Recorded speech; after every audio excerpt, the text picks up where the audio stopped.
Welcome to the Business Vitality Podcast. My name is Catherine Cantey. I am the host and an executive coach.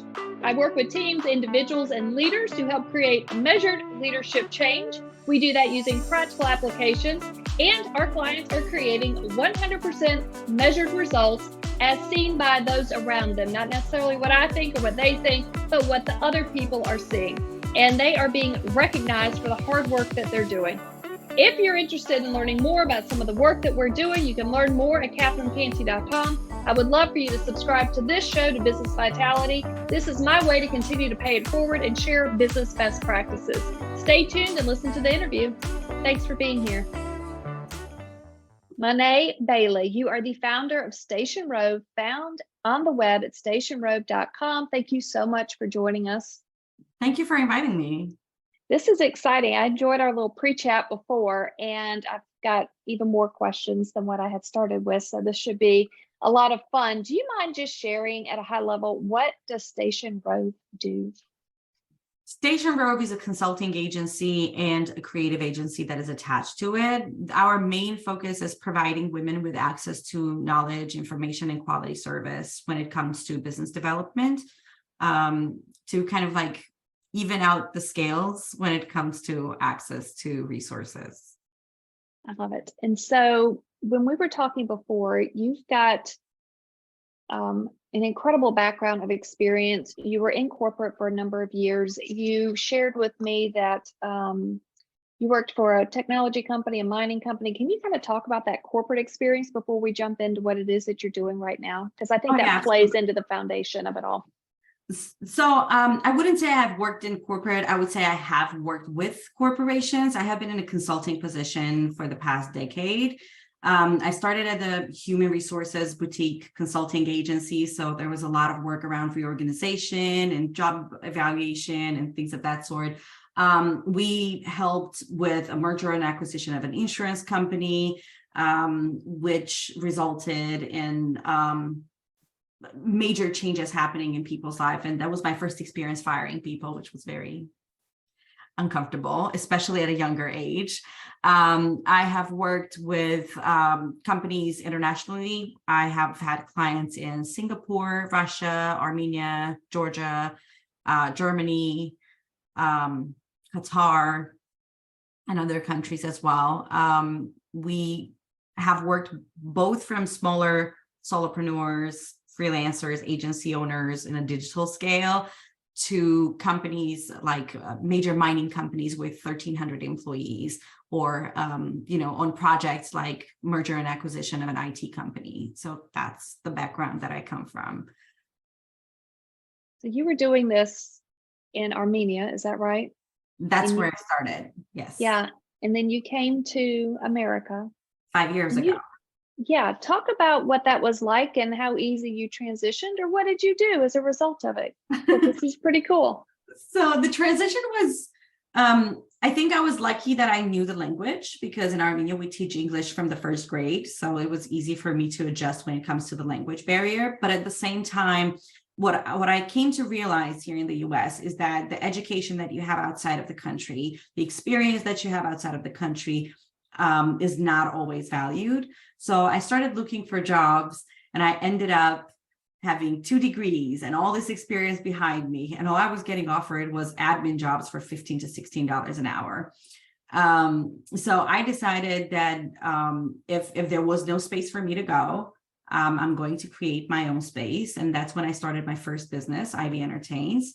And I just put all the information and all the knowledge that I have gained by working with so many different businesses and industries into building my own business at that time. And then later on, Station Road started as a kind of like a transition from the consultant to the agency. So it sounds like you're responding to business needs that are happening, and you're building on building on building, and it's already at 7 figures and beyond, which is extremely impressive. So congratulations to you. I hope you are celebrating. What does that feel like? What does that feel like? It's incredible.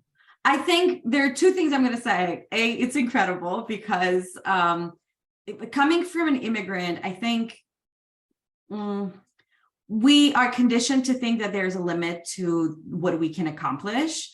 So for me and for my family, realizing that the numbers that were just out of reach are so attainable, that was the big revelation for me. But the second thing also, which I want to make sure that I absolutely say wherever I go, every time I say we made 7 figures, I want to say we don't have 7 figures in the bank account. And that's very important too. Like, my personal bank account is not 7 figures. I'm not a millionaire. That isn't how this works, because I feel like the overall industry has been hyping up this number centric vibe about lifestyle and achieving bigger numbers. And when I told my grandma, I was like, I made 7 figures, my grandma was like, so you have $1 million in your bank account? I was like, no, I definitely do not. Because running an agency is very costly. The overhead can be very costly. The software that you're using can be very costly depending what you're doing. So I think I'm extremely proud of where I've come, but I want to be very clear when I say that was 7 figures in revenue. That's not 7 figures in my pocket. When I get there, I will celebrate that as well, though. I think it is fantastic that you celebrate that. I think it is very admirable to speak up and say, just because it's a 7-figure business, that's not 7 figures of cash in the bank. And I think that's what separates you from others that are out there. You see the flashy numbers, you see all this media attention and social attention of 7 figures, and people living beyond their means. And it just doesn't work that way. There's so much overhead and there's so much investment, not just money, but time and resources that go into a business. But for you to accomplish this much so early into the overall game of business, I think is a phenomenal success, and something that's going to continue to build. And, remaining vital in business today is solving that problem, which you had this incredible experience. You come over here, just to kind of recap what I said earlier before we hit record, was, there wasn't always a seat at the table. So you created a seat based off of what the need was and your skill set. And then beyond that, I think it could be disruptive in the sense of how you move from consulting into coaching. And I love that you created your own table with your own seats, with your own resources globally, to be able to support women, to be able to just kind of level up and provide what they need. Do you mind talking about, because you talked about consulting versus coaching and starting one over the other, and I think this is pretty smart, what you talked about before we hit record. Do you mind just talking about the difference between those and your approach on that? So one of the services that we offer with Station Rove is Business 101, and it is specifically tailored for early stage entrepreneurs. It has all the foundations that you need, from the financials and business plan and offer suite matrices up to understanding your messaging and positioning and content and everything else that comes with it. The reason why we don't ever promote it as a coaching thing, because a lot of the offers that are existing out there right now for early stage entrepreneurs are low ticket, low value, and in group format. And they're specifically tailored to a coaching experience, is what happens to be. Our service is centered around consulting, because we believe that at the early stages, there is the need of one-on-one work, hand-holding, and somebody that can do the market research, come up with the strategies, tailor the strategies to the specific direction that the business is going, and educate the business owner at an early stages to understand things. So that's why we're a consulting agency and we're not a coaching business, because our direction is mostly, as a consultant, you have to lay the foundation, so do the market research, come up with a strategy, and then help implement the strategy. The coaching in itself is an incredibly valuable tool. And I don't ever want to be in a position where I have to say, coaching is not working. It does. I hire people to help me through certain roadblocks as well. But what I think is confusing and what is affecting our perception of coaching and what it can do for our business is the way that coaching businesses are currently tied to a certain lifestyle. So we're not really selling coaching, we're selling lifestyle of an entrepreneur, of what it's supposed to be. And I think that coaching is great to help you explore new ways of looking at things, fighting the roadblocks, identifying different triggers, and being able to work through it with your coach. What I think we sometimes misunderstand is that the coach doesn't have to come up with doesn't have to have a certain background and understanding of systems and business and operations for them to be able to try to guide you, because their job is guiding and not strategizing, not building something with you, not implementing. Their job is to ask the right questions to enable you to come up with the right solutions. So that does not in any shape or form replace the importance of a consultant, a service provider, somebody that can strategize things with you. Can you talk about it on your website? You talk about the next 18 months, just talking about that, the services and things that are kind of on the horizon. Very much, just a nice roadmap. I think that's very interesting. We have a lot going on. Yeah. We have a lot going on. I'm a firm believer in planning and knowing where you're going, not just in the next 3 months or so, but also for the next 5 years. And Station Road does have a very strict timeline when it comes to new products, new developments and whatnot for the next 5 years. On our website, I think we have the coming soon page for the next maybe 2 years, but we have more out there. So there are a few things that we're trying to accomplish while we're working on consulting. We're also, the creative agency right now is in the early stages and we're testing out different services right now. So the creative agency is going to be one of the things we're going to be launching. We will have a page for Easy Fixes, which is a template shop and a do-it-yourself kind of place for entrepreneurs to come and find different bundles and things that they can use. We actually are partnering up with a lawyer and a financial advisor that would be able to provide certain contracts that they can adjust to their own needs and whatnot. So it's just going to be a very practical template shop for people. We are planning on launching and opening up a co-working space for women, which I am extremely excited about. It's not going to be pink, spoiler alert. But we're trying to accomplish to have a safe space for women to grow together, learn together, and build businesses together, work together and whatnot, to create a sense of community. And we have a membership that will be starting next year as well. Hopefully next year, that's what the timeline is.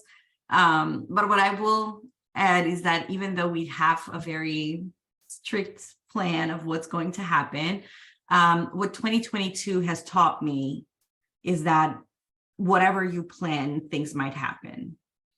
And it almost knocked me off of my feet this year. And it allowed me to think and realize that it's good to have a plan. It's good to know how you're getting there. But it's also, as an entrepreneur, you have to be very versatile and adaptable to all the changes that are happening around you. So I'm not sure if the membership will be launched in the timeline that we hoped for. There might be some changes there, but it will be launched. That's for sure. Before we hit record, you had mentioned about how you're building teams virtually. And I feel like, coming out of everything that we're coming out of, do you mind just kind of talking about, how you're building these teams virtually and how that's working and any best practices, lessons learned? I will say this is probably my favorite thing to talk about because I started in HR, and I remember I would go to work and I would be miserable because the work would start at 9 a.m. and I'm not well, now I am, but I wasn't an early person. And I realized that I'm selling my time to the company, but I'm just not productive at that time at all. So in my businesses, there are a few things that we have implemented. People, choose their own time when they work. So we're extremely flexible. We don't have 9 to 5.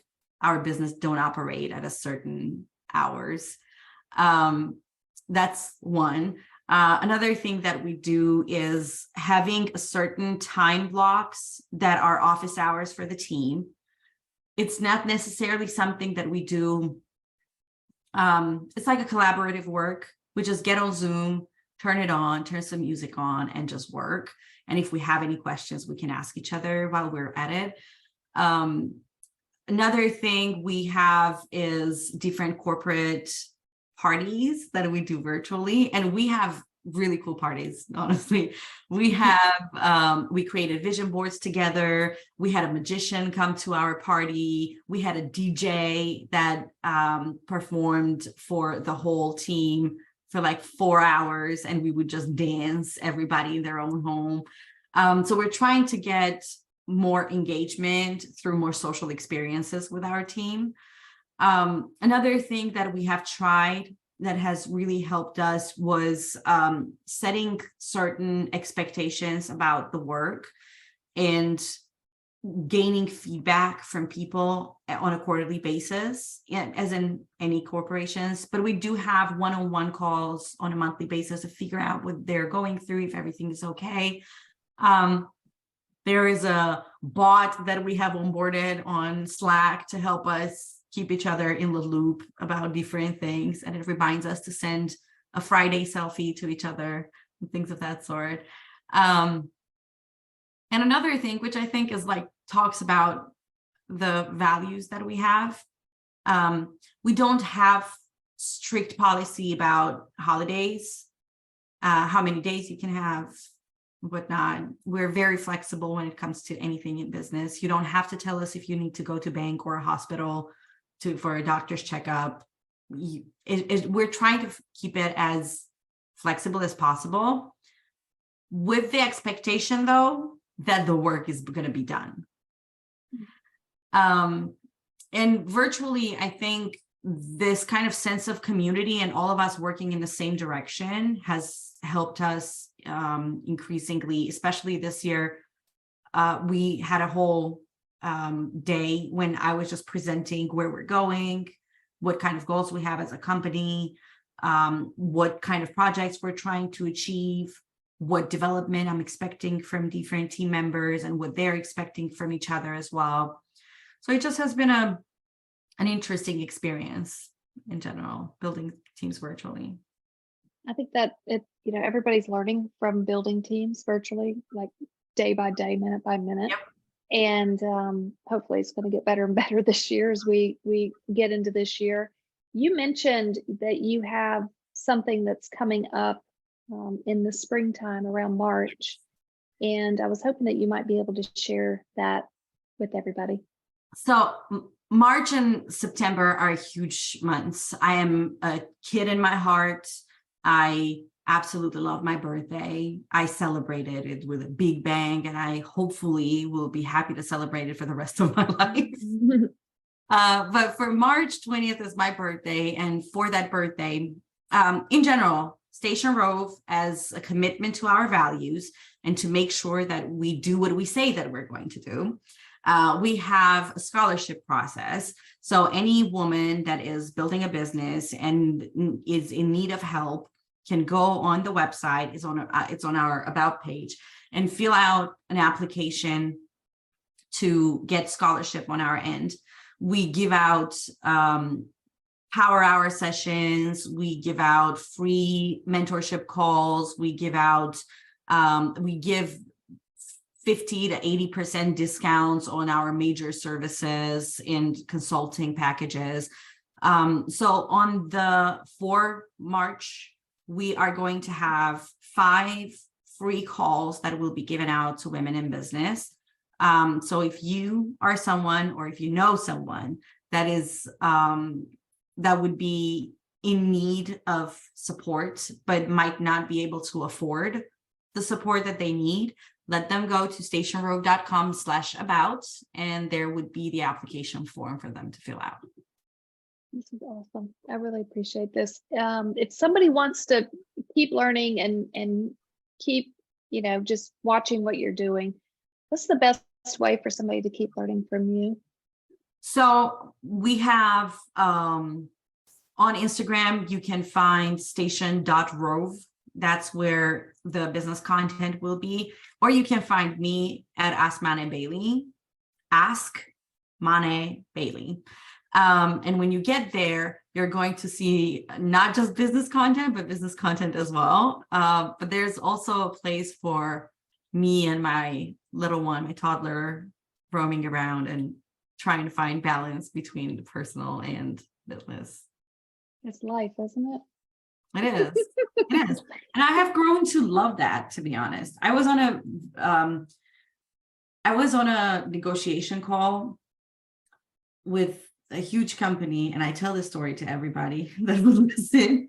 And then my little one, 16 months, I think, she just kind of like ran here, and I was like, okay, come sit right here with mommy while mommy's on a call.